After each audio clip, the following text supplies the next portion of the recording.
Now we're going to take some time and look at some applications of problems or using tools and problems that we have done so far in this chapter. So a couple of things when you're looking at solving application problems, you want to read through, and sometimes you got to read through a couple of times.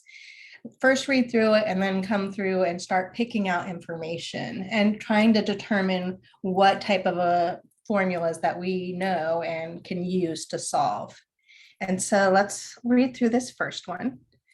And so this is on banking, and it says Wendy, a loan officer at a bank, has $1 million to lend and required to obtain an average return of 18% per year. If she can lend at a rate of 19% or at a rate of 16%, how much can she lend at the 16% rate and still meet her requirement? Okay. So to me, it's talking about interest and earning interest. And so let's think about formulas we know and recall that interest, I, is equal to how much money you've invested, and normally they call this P, times your interest rate, which is in decimal form, not percent form, times time. So I equals PRT, and time is normally in terms of years. And we see that she has $1 million to lend.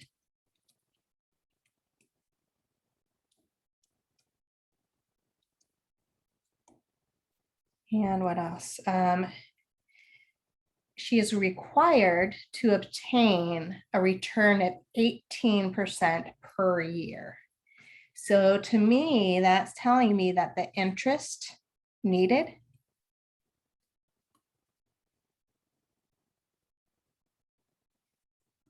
is 18%, so 0.18 of this $1 million.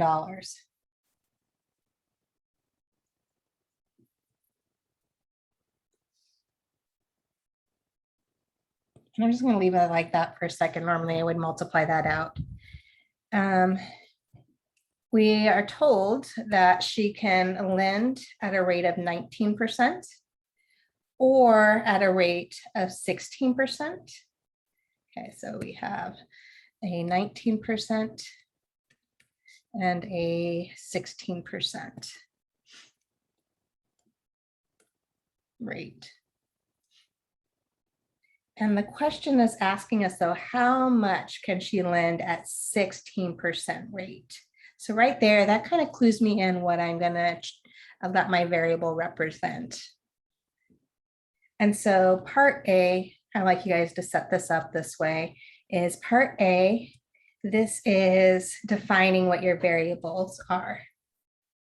And so in this case, let X, we want to know how much she's going to lend. So X equals the amount lended at 16%.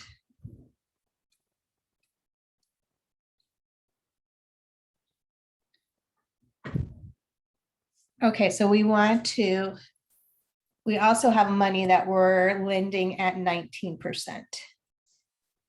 So let's figure out how we can write that. Well, if we have a whole $1 million, she's going to take part of that $1 million. So maybe let's say $500,000 or $250,000. She's going to take some amount of money from that $1 million. So whatever's left over would be what she could put to the other account. So X was the amount that she's putting at 19%. So we know $1 million minus X. So $1 million minus X. This would be equal to the amount lended at 19%.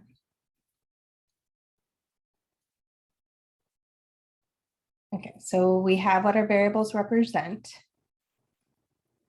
So we're going to go to part B. So part B, this is finding the equation that's going to represent and solve what we're trying to find. Well, we want to look at, we're going to use our interest formula. We're trying to find the amount of money that we're plugging in or giving at 16%, but we know that we need a certain amount of interest back. And we had said that our interest that we needed was this 18% of that $1 million. So 18 times $1 million.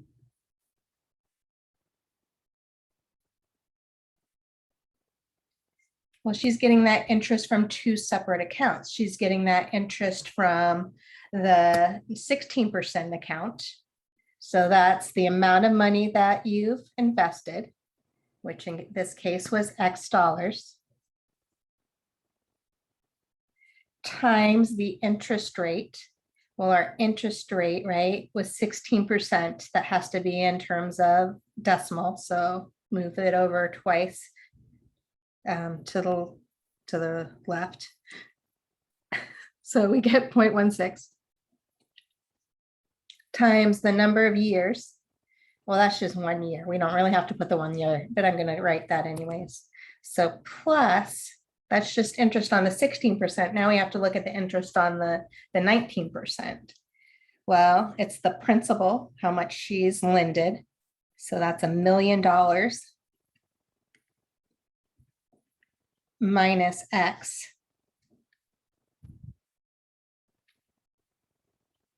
That's how much she put in or lended at 19% times the interest rate, which was 0.019, times the number of years, which is 1.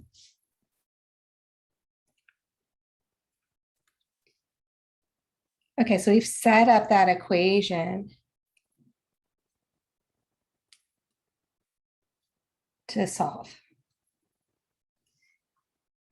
So let's do that. So when I'm multiplying, with decimals, I ignore. And so if the decimal, and then I put it in. So if I was just taking 18 times $1 million, that's just 18 million. And then we need to move over the decimal twice. So that would get rid of 2 of my decimals. And so I would have 2 of my zeros. I would have 4 zeros left. So that's 180,000. This is equal to, so I'm just going to rewrite this. I'm going to put, instead of X times 0.16 times 1, I'm going to write the coefficient in front. So 0.16X plus, so we're we're distributing this. And I wrote this down wrong. This decimal is in the wrong spot over here. I don't know if any of you noticed that, but this should have been 0.19. So distributing that 0.19 to the 1 million, we'll get rid of 2 zeros. And so that would give us 19 with 4 zeros left, which is 190,000. Minus distributed the 0.19 to the X. So we got 0.19X.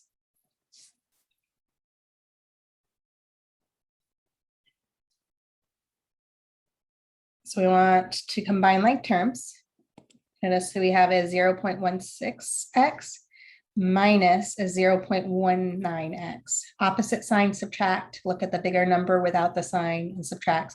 So 0.19 minus 0.16. This is going to be negative 0.03X. Plus that 190,000. And that was all equal to 180,000.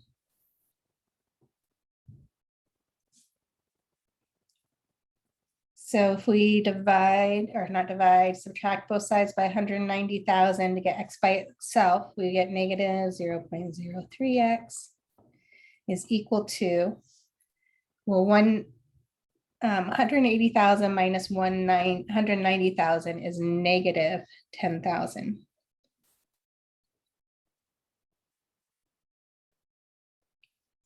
So we want to get x by itself, divide through by negative 0.03 or negative 300ths. And so that would, two negatives make a positive. That gives us 10,000 all over 300ths.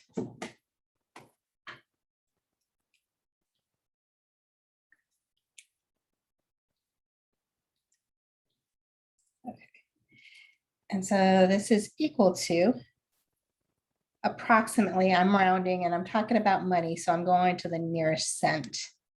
And so this is approximately, for all threes, let me count, $333,333.33.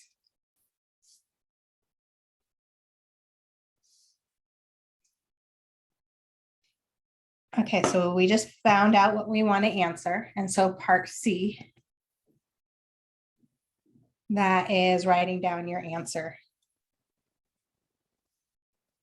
So she needs to lend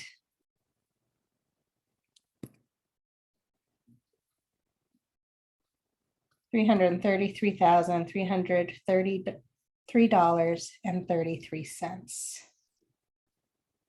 at the 16% interest rate.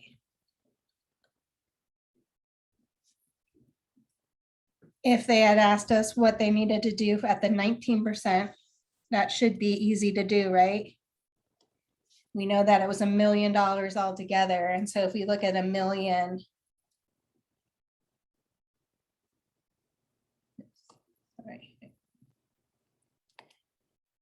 and subtract off that amount at the 16%, that's going to give us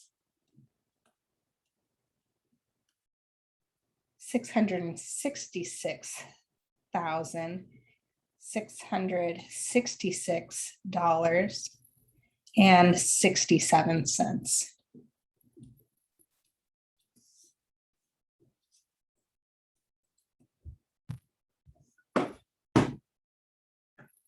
Okay.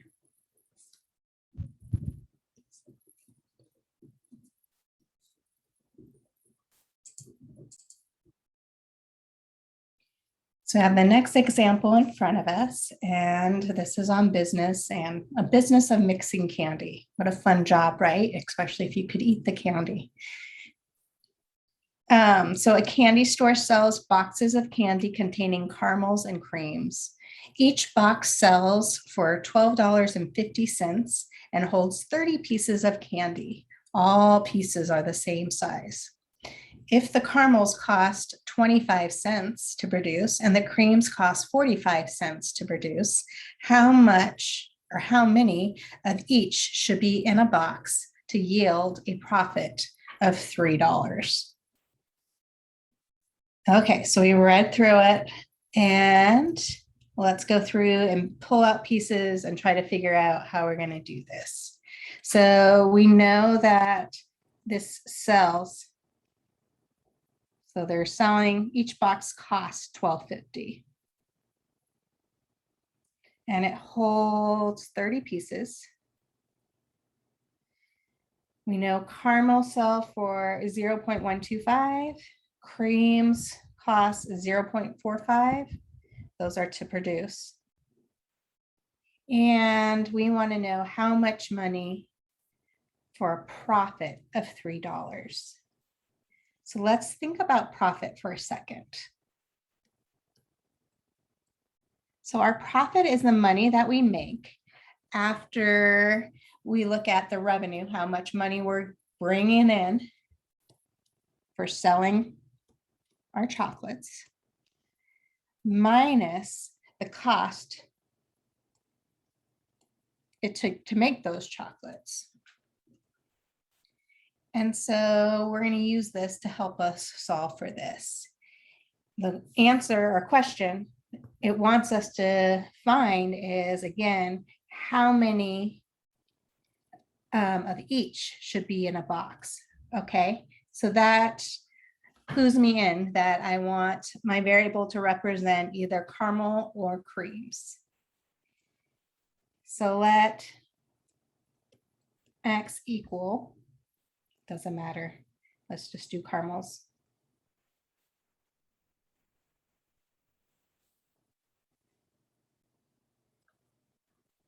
So we have to figure out, and this is the number of caramels in the box. So we now have to figure out how many creams that we're putting in this box.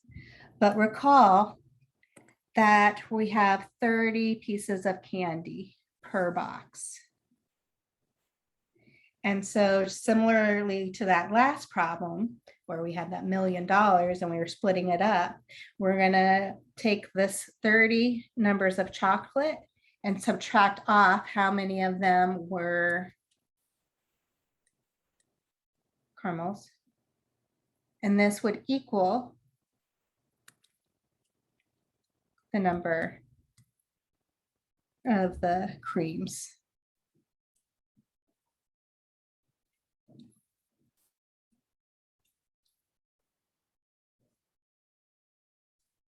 Okay. So part B.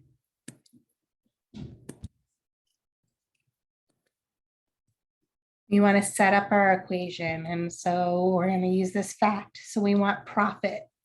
So the profit that we want back should be a box to yield a profit of $3. Okay, so let's do this just per box. So we want a profit of $3. And this is equal to, so revenue. So per box, right? For one box, this cost $12.50. So the revenue, or I'm sorry. Yeah, the revenue for this box is $12.50.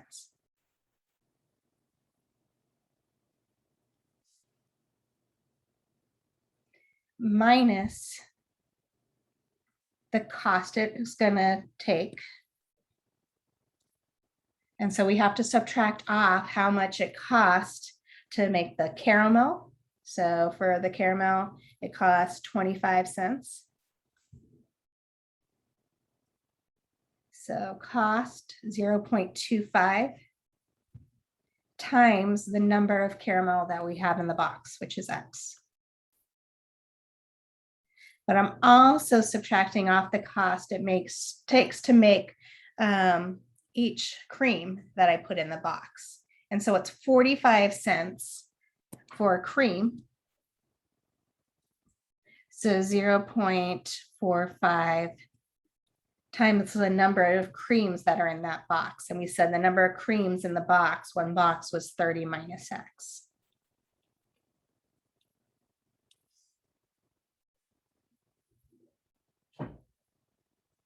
Okay, so now we have that equation, and that will help us figure out how many candies or which type of candies are in one box and how to get a profit of $3. So we had talked about in the past of multiplying to clear fractions. Sometimes it's nice to multiply by a power of 10 to get rid of our decimals. And so that just to me is easier to work with. And so I noticed that the most number of places I need to move my decimal over to make it a whole number is twice. So let's multiply our whole equation by 100. So if I multiply this whole thing by 100, I'd have 100 times 3. So that would give me my 300 is equal to 100 times $12.50 or 12.50. Move that decimal over twice. We have 1,250 minus, I'm just distributing it. Multiplying 100 times 0.25x is 25x. Minus multiplying 100 times this 0.45 is 45 times the parentheses, 30 minus x.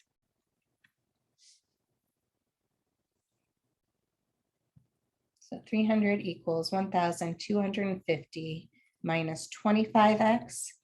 Let's distribute that negative 45. Okay, so I'm going to ignore the 0 for a second. 3 times 45, that is 135. Add on my 0. So that's 1,350. Distribute my negative 45 to negative x. That gives me plus 45x.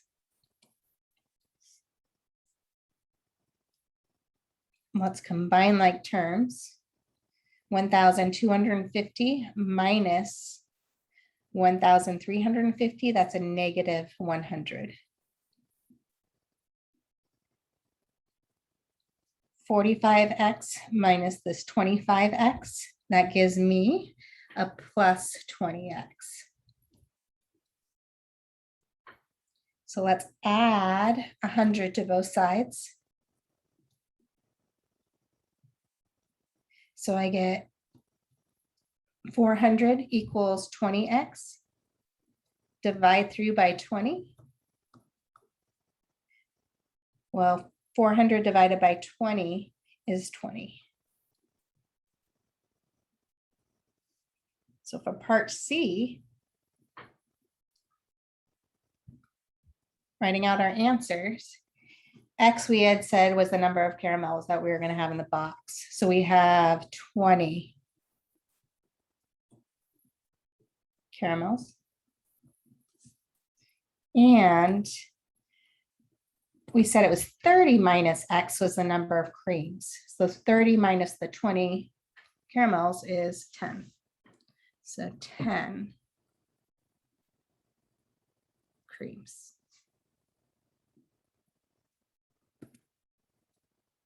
Per box.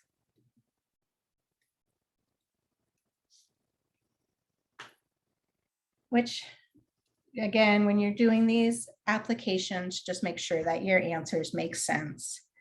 If I had gotten that I needed 50 caramels in that box to make that $3 profit, and I only have 30 chocolates in there, I would know that there was something wrong. Or if I got a negative answer, I would know something's wrong. I'm not going to put a negative number of chocolates in a box.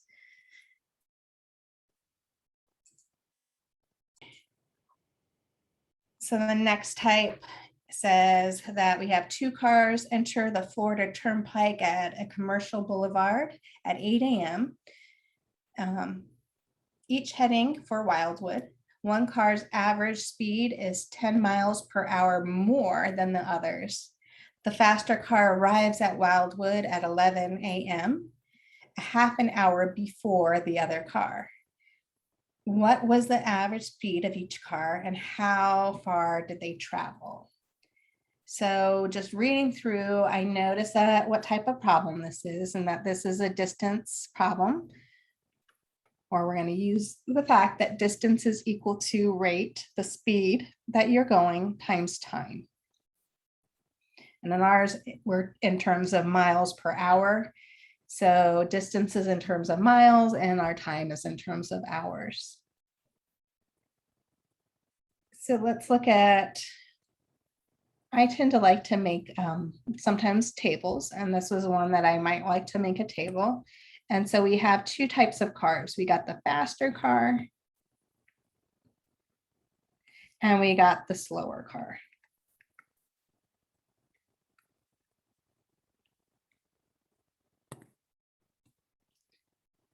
Okay. Let's look at it this way. Rate, time, and distance. So the faster car. We know that they leave at 8 a.m. and they arrive, the faster car arrives where they need to go at 11 a.m. So we actually know the time it took for the faster car to get there. So 11 a.m. minus 8 a.m., that is going to be 3 hours. So the time is 3 hours.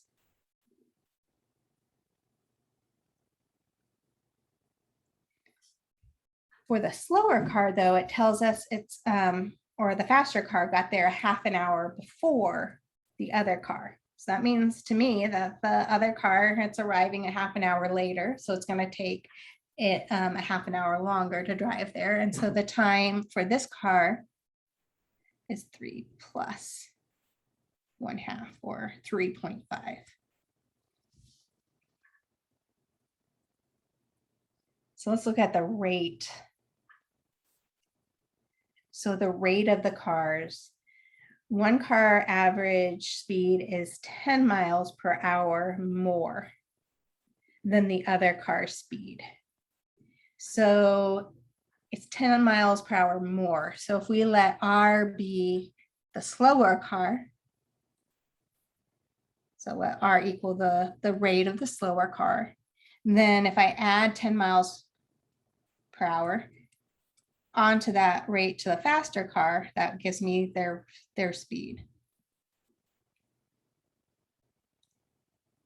They're starting at the same spot and they're ending at the same spot. So because of that, we know that the distance has to be the same.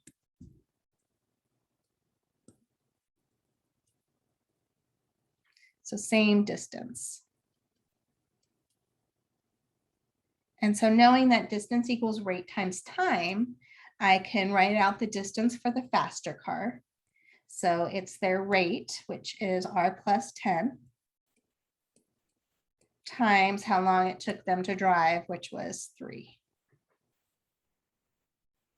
The rate of the slower car is R, times how long it took them to drive, which is 3.5.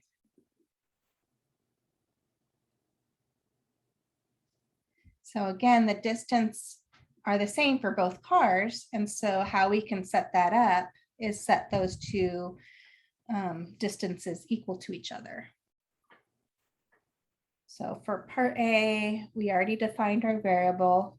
It was R equals the speed of the slower car. And then we know R plus 10 is the speed of the faster car.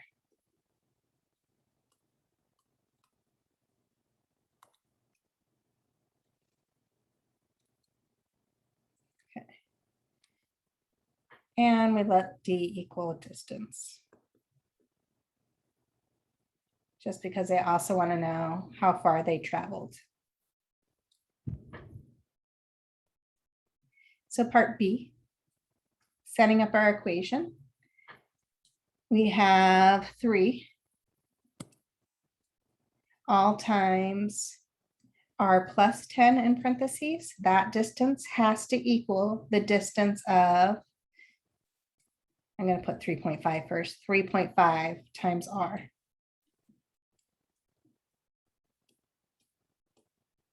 So we can find our distance at the end by either looking at 3 times that parentheses R plus 10, or we can look at what is 3.5 times R. So let's solve for this. Let's multiply both sides, or not multiply both sides. Let's distribute that 3 to our parentheses. So 3 times R, that gives me 3R, plus 3 times 10, which is 30, is equal to 3.5 R. So let's subtract let's subtract 3R on both sides. I get 30 is equal to, well, 3.5 minus 3, that leaves me with a half. I'm going to write it this way, 1/2 R. So if I multiply both sides by 2 now, to get rid of the 1/2 in front of the R, I notice that R is equal to 60. So remember, R was the slower car. So the slower car equals 60 miles per hour. The faster car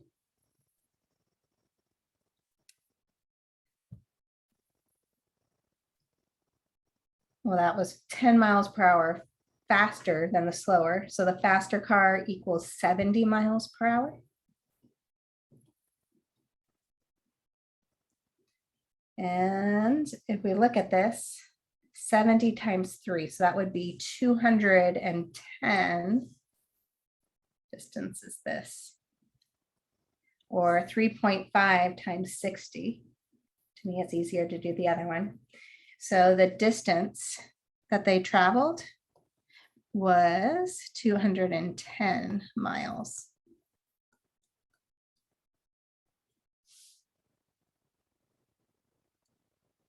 Okay, so we have the average speed for each car and the distance that they traveled.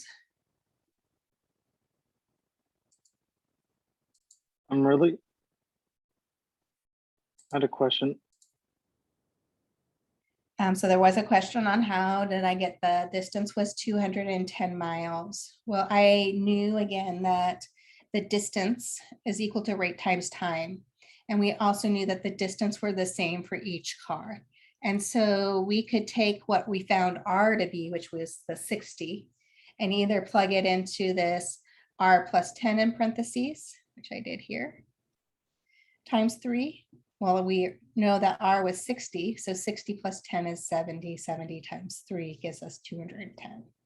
Or if you wanted to, you could have plugged it into the other distance piece for the slower car, which was the rate times time. And their rate was 60 times 3.5 hours, which is also 210. Okay, so the next problem is a work-related problem. So let me just kind of recall really quickly. I'm not going to write out every word, but I'm going to just recall the following. So let's say we have one person, or maybe it's a machine like a hose, or I don't know. I'm just thinking about the pool filling up, and if you have 2 different hoses going, or it could be a person painting in this case. So this value A is how long it takes one person or one machine to do a job. Then we have plus 1 over B. So B would be the time it took another person or another machine to do a job. If we had more than 1 or 2 people or 2 machines, we would add plus 1 over C. We would keep on going. Is equal to 1 over C, where C is the time it would take for both people in this case, or both machines to do the job together. So that is a work-related problems and how we can set them up. And so let's read through the problem. So Patrice by himself can paint 4 rooms in 10 hours. So by himself, we got 4 rooms in 10 hours. If he hires April to help, they can do the same job in 6 hours. And then it wants to know if he lets April work alone, how long will it take her to paint the 4 rooms? Okay, so I don't care how many rooms it is. The job is 4 rooms. It's just, let's just say the painting job. Well, we know that Patrice himself, he can do the job in 10 hours.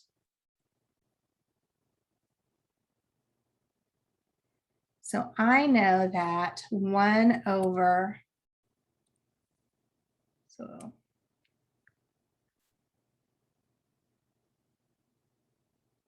this 10 hours is part of my equation.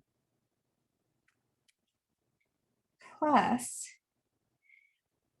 1 over the time it's going to take April to do the job by herself. So let's put X equal the time for April to do the same job.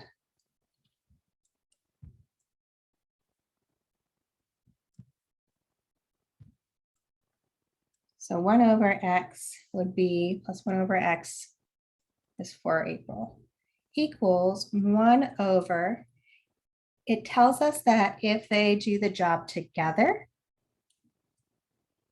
it's 6 hours, so 1/6.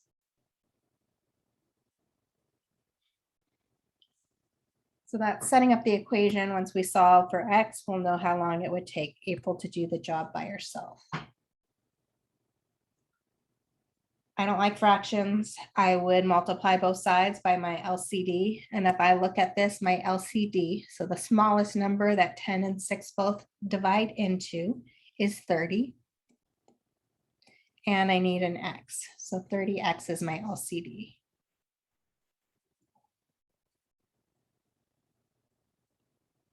So if I multiply every single term on both sides of the equation by 30X, I will clear my fractions.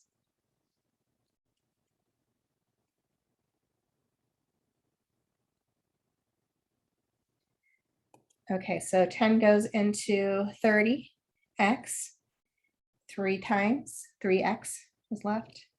So we have 3X plus our X's cancel here, so plus 30 is equal to 6 goes into 30X, 5X times. Let's get X's to one side. If we subtract 3X on both sides, we got 5X minus 3X is 2X. Divide both sides by 2, so 30 divided by 2 is 15. So if April is to do the job by herself, April can do the job painting all 4 rooms in 15 hours.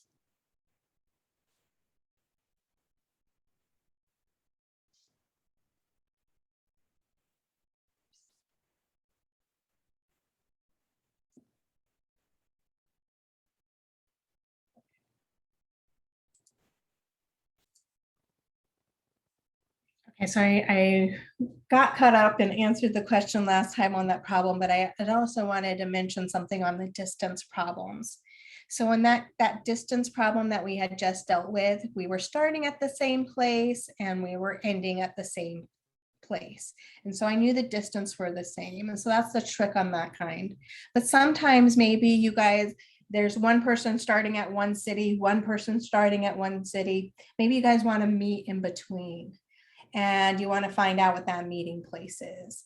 And so you would know actually what the total distance is between both cities. And so you could look at the distance the one car traveled plus the distance the other car traveled is equal to the distance between the two cities. So that's kind of how to kind of manipulate that type of problem, that distance equals rate times time problem. The other type that you might see has to do with current.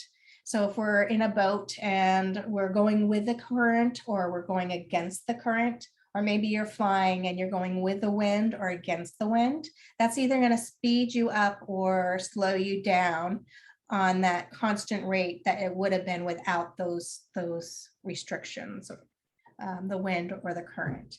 So for the rate you're going when you go against something, you would look at the speed you would go without that interference minus how fast that wind or that current is for the water. If you were going with the wind or with the current, that's actually speeding you up. It's pushing you faster than you would have gone without that. And so you would take your speed without the current or wind plus what the current or the wind was. So that is just kind of a reminder of how to look at the different kind of distance equals rate times time problems that you might come across. And I don't know if I got all of them, but there's some of them at least. So we are out of time for today. We had just finished chapter 1.7. We have completed chapter 1 in our textbook. So we had talked about you having a test coming up on the homework program that we're using, and that will be next weekend, and you have a few days to do that. So I'm going to turn off the video.